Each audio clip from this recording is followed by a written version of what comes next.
नमस्कार मंडळी, मी मंजुषा थावरे. कविता माझ्या स्वस्थ मनाची भाषा या माझ्या यूट्यूब चॅनलवर तुम्हा सर्व रसिकांचं पुन्हा एकदा मनपूर्वक स्वागत करते. ब्युटी पार्लरमध्ये जाणं हा खरं तर खूप वैयक्तिक विषय आहे. पार्लरमध्ये जाणं, राहायला छान आवडणं ही ज्याची त्याची आवड असू शकते, पण त्यावरही खूप मतमतांतरं असतात आणि त्यावर केलेली ही एक माझी कविता आज तुमच्या समोर सादर करते. बघा कशी वाटतेय. आणि अर्थात नेहमीच सांगणं, माझ्या कविता आवडत असतील तर माझा चॅनल लाईक, शेअर, सबस्क्राईब करायला विसरू नका. ऐका.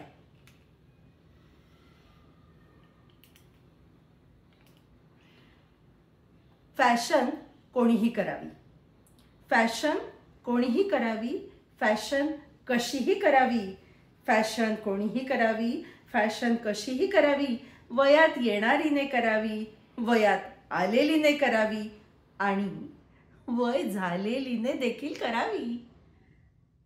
सोसेल अशी, सोसेल अशी आणि सोशली झेपेल अशी, सोसेल अशी आणि सोशली झेपेल अशी, बिनदिक्कत वागवता येईल अशी फॅशन कोणीही करावी, फॅशन कशीही करावी.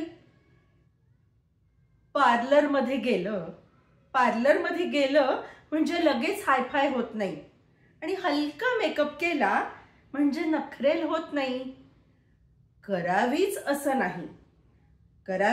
नाही, पण आवडत असेल तर जरूर करावी.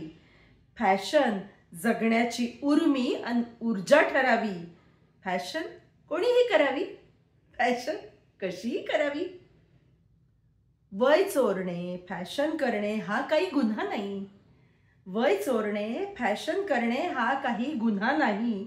मनासारखे वागणे यात काही चूक नाही. फॅशन बरोबर वयाची पानं उलटी फिरावी, फॅशन बरोबर वयाची पानं उलटी फिरावी. फॅशन कोणीही करावी, फॅशन कशीही करावी, फॅशन कोणीही करावी, फॅशन कशीही करावी. धन्यवाद.